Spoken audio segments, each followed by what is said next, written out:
দ্বিতীয় আসমান আরো বড়, তৃতীয়টা আরো বড়, যত উপরে উর্ধ্বাকাশের যত কাহিনী একটার চেয়ে একটা বড়, এরকম 7টা আকাশ। তার উপরে সিদরাতুল মুনতাহা, বর্ডার এরিয়া। তার উপরে লা জামান লা মাকান, ওইখানে সময়ের হিসাব নাই, স্পেস নাই, সময় নাই। কারণ আল্লাহর সময় দিয়ে বাঁধা যায়?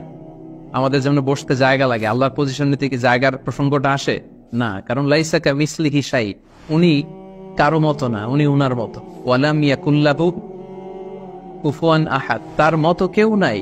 তো তিনি কার মতো? তিনি তার মতো। তার উপরে হচ্ছে আল্লাহর কুরসি, তার উপরে আল্লাহর আরশ, সেখানে আল্লাহর পর্দা। এই পর্দার পেছনে আল্লাহ তাআলার সত্তা। আমাদের বাড়ির পর্দাগুলো কি দিয়ে তৈরি বলেন তো? কাপড় দিয়ে।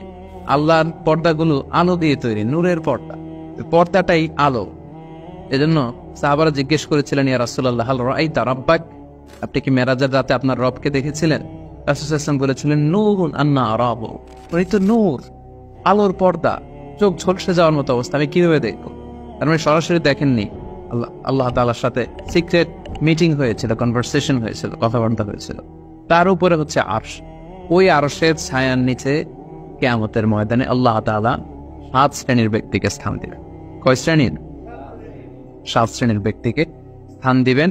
যে দিনটা হবে 50,000 সানা মিম্মা তা'উদ্দুন, 50,000 বছরের সময় একটা দিন, কিয়ামতের দিন। 50,000 বছর। মানুষগুলো সব হয়রান হয়ে যাবে।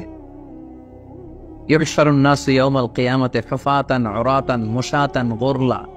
রাসূল সাল্লাল্লাহু আলাইহি ওয়াসাল্লাম বললেন, প্রতিটি মানুষ হুফাত, কারো পায়ে জুতা নেই। আমাদের প্রত্যেকের জুতা আছে না আজকে? সেদিন জুতা থাকবে না। উরাতান, নেকেট, উলঙ্গ। গাড়ি নাই, কিছু নাই, ঘোড়া নাই। গুরলা, জন্মদিনের পোশাকে সবাই পাগলের মতো। আমাদের আসে বলেন, ইয়া রাসূল, এটা কেমন কথা? কারো গায়ে যদি ড্রেস না থাকে তো সবাই লজ্জা পাবে না? একে অন্যকে দেখে হাসাহাসি করবে না? আল্লাহ রাসূল সাল্লাল্লাহু আলাইহি ওয়াসাল্লাম বললেন, লিকুল্লি ইমরিইম মিনহুম ইয়াওমা ইদিন শাআনু ইউগনি। আয়েশা, সেদিনটা এত ভয়ঙ্কর হবে যে অন্যের কি অবস্থা এটা চিন্তা করতেই সে ভুলে যাবে। নিজের অবস্থা নিয়ে এত পেরেশানিতে সে থাকবে, ঘর্মাক্ত, ক্লান্ত, শ্রান্ত, পেরেশান। সূর্যটা একেবারে মাথার কাছে চলে আসে। সূর্যের তাপে মাথার মগজগুলো গলে নাকের ছিদ্র, কানের ছিদ্র দিয়ে বেয়ে বেয়ে পড়ল। জিহ্বাটা কুকুরের মতো বেরিয়ে আসবে সামনের দিকে। মানুষ হাঁপাতে থাকবে, দৌড়াতে থাকবে, ক্লান্ত শ্রান্ত, কেউ কাউকে চেনে না। ইয়াউমা ইয়াফিরুল মারউ মিন আখিহি ওয়া উম্মিহি ওয়া আবিহি ওয়া সাহিবাতিহি ওয়া বানিহি। ভাই ভাইকে চিনবে না, পরিচয় দিবে না। মা ছেলেকে দেখে পরিচয় দিবে না, বন্ধু বন্ধুকে দেখে পরিচয় দিবে না। সবাই ইয়া নাফসি ইয়া নাফসি। ওই ভয়ঙ্কর দিনে আল্লাহ তাআলা 7 শ্রেণীর লোককে তার আরশের নিচে ছায়া দিবেন। আমরা কি চাই না যে আমরা ওই 7 শ্রেণীর অন্তর্ভুক্ত হই? আমরা আল্লাহ তাআলার কাছে কামনা করি আমরাও যেন সেই 7 শ্রেণীর অন্তর্ভুক্ত হয়ে সে ভয়ঙ্কর দিনে আল্লাহ তাআলার আরশের নিচে ছায়া পেতে পারি। আরো জোরে আমরা সবাই পড়ি আমিন।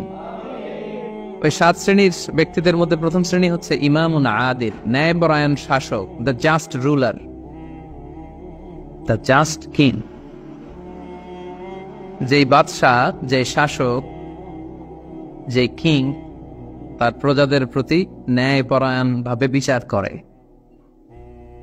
ইকুয়ালি ট্রিট করে সবাইকে, কারোর উপর জুলুম করে না। কারণ আল্লাহ তাআলা জুলুম পছন্দ করেন না। আল্লাহ কি কারোর উপর জুলুম করেন?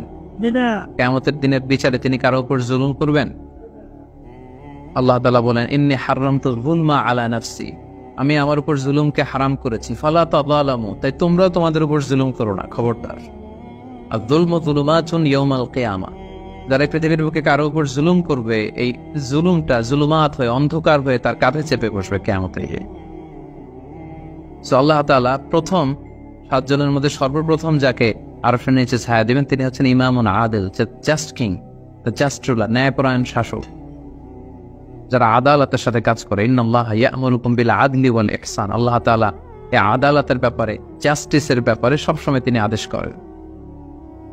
জাস্টিস ভায়োলেট হয়, ন্যায়পরায়ণতা, ইনসাফ, এটা ভায়োলেট হয়, এটা আল্লাহ তাআলা কখনো চান না। যারা বিচার করার সময় ন্যায় বিচার করে, উভয় পক্ষের কথা শুনে, যারা রায় দেওয়ার সময় ন্যায়সঙ্গতভাবে রায় দেয়, যারা জনগণের ট্রিট করার সময় সঠিকভাবে ট্রিট করে, সেই ধরনের রাজা যারা, সেই ধরনের কিং যারা, রুলার যারা, তারা সেখানে স্থান পাবে।